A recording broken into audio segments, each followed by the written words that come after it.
আমার নাম গোপাল মণ্ডল। বয়স এখন 55 কোঠায়। জীবনের এই পরিণত বয়সে দাঁড়িয়ে অনেক কিছুই ভুলে গেছি। ভুলে যাওয়া উচিত ছিল, কিন্তু একটা রাত, একটা ভয়াবহ অভিজ্ঞতা আজও আমাকে তাড়িয়ে ফেরে। এই গল্প আমি কাউকে বলিনি এই কারণে নয় যে কেউ বিশ্বাস করবে না। বলিনি কারণ আমি নিজেই আজও বুঝে উঠতে পারিনি সেই রাতে আমি বেঁচে ফিরলাম কিভাবে। ঘটনাটা 1998 সালের। আমি তখন পশ্চিমবঙ্গের একজন ইলেকট্রিশিয়ান।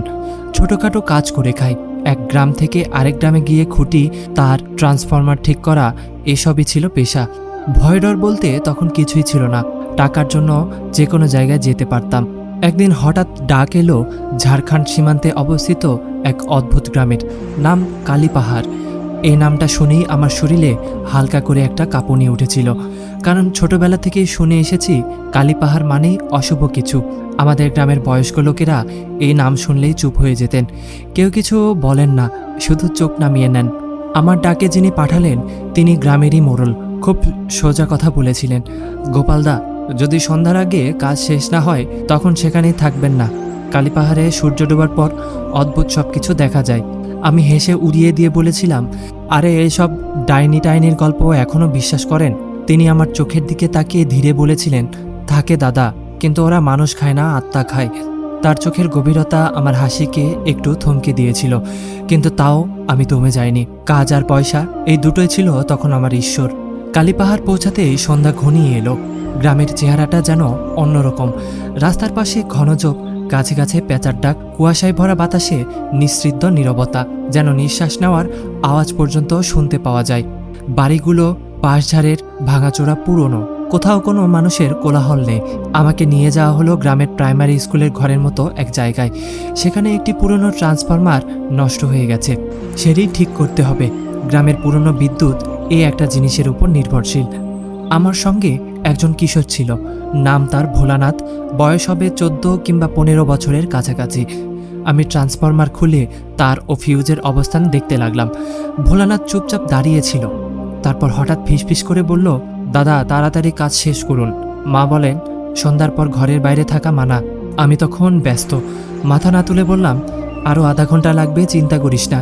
সে তখন ভয়ভীত গলায় বলল, আমি তাহলে চলে যাই দাদা, মা রেগে যাবে। বলেই ছেলেটা এক দৌড়ে চলে গেল। চারপাশে শুধু বাতাসের শব্দ, আর আমি একা। কাজটি শেষ হতে হতে রাত 8টা বেজে গেল।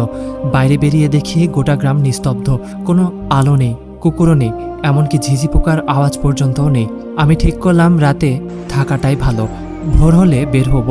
মোড়ল আমাকে বলেছিলেন যেন স্কুলের ঘরের পেছনে পুরনো গোয়াল ঘরে গিয়ে রাত কাটাই। গোয়ালটা ছিল পচা গন্ধে ভরা, ভেতরে একটা ভাঙা খাটিয়া আর দেওয়ালে পুরনো ক্যালেন্ডার। আমি মশারি টাঙানোর মতো অবস্থায়ও ছিলাম না, শুধু একটা খেজুর পাতার চাটায় বিছিয়ে শুয়ে পড়লাম। ঘরের জানালা দিয়ে দেখা যাচ্ছিল একটা বড় বটগাছ, আর তার নিচে দাঁড়িয়েছিল একটা ছায়া। আমি প্রথমে ভাবলাম গ্রামের কোনো বৃদ্ধা হবে, কিন্তু মিনিট খানেক চেয়ে থাকতে দেখি ছায়াটা ধীরে ধীরে গাছ বেয়ে ওপরে উঠছে। হাঁটছে না, উঠছে উঁচুতে, শূন্যে। আমি চোখ কচলালাম। ভয় ঢেকে ফেলার জন্য নিজেকে বোঝালাম, চোখের ভুল, এই কুয়াশায় এমন হতেই পারে। কিন্তু ভেতরে ভেতরে একটা কাঁপুনি জমে উঠেছিল। রাত প্রায় 2টা। হঠাৎ ঘুম ভেঙে গেল। ঘুমটা কিসে ভাঙলো প্রথমে বুঝে উঠতে পারিনি। তারপর গন্ধটা পেলাম, পচা মাংস, ধোয়া, ধাতব কিছু পোড়ার মতো তীব্র, দম বন্ধ করে দেওয়ার মতো গন্ধ। ঘরের চারপাশ অন্ধকার, কিন্তু জানালার কাছে অদ্ভুত একটা ঘষাঘষির শব্দ হচ্ছিল। আমি ধীরে ধীরে তাকিয়ে দেখি একটা হাড় জিরজিরে মহিলা, দাঁত বের করে হাসছে। তার চোখ নেই, চোখের জায়গা দুটো কালো গর্ত। মাথার চুল ছেঁড়া ছেঁড়া, আর পেটটা যেন ফেসে উঠেছে ভেতর থেকে। সে ধীরে ধীরে আমার জানালার উপর দিয়ে উঠছে, ভাসছে। আমি ঝাঁপিয়ে উঠে দরজাটি লাগিয়ে দিলাম। বাইরে পায়ের শব্দ শোনা যাচ্ছে, কিন্তু ছায়া নেই, শব্দ আছে। জানালার কাছে একটা ফাটল ধরেছে, আর এক হাড়গিলা হাত জানালার ফ্রেমে ঢুকতে চাইছে। আমি আতঙ্কে বিশ্বাসে মরিয়া হয়ে ঈশ্বরের নাম নিতে লাগলাম, গলা শুকিয়ে কাঠ। আর তখনই বৃষ্টি নামলো না, নামলো ঘন্টার শব্দ। ঘন্টার পর ঘন্টা বেজে উঠল। বাতাসে ঝড় উঠল, যেন মাটি কাঁপছে। কুকুরগুলো একসঙ্গে চিৎকার করে উঠল। আমি জানালার দিকে তাকিয়ে দেখি সেই ডাইনি, যার গায়ে আগুন লেগেছে যেন। সে জানালা থেকে ছিটকে পড়ছে, গলে যাচ্ছে। আমি শুধু একটা বিকট চিৎকার শুনে অজ্ঞান হয়ে যাই। পরদিন সকাল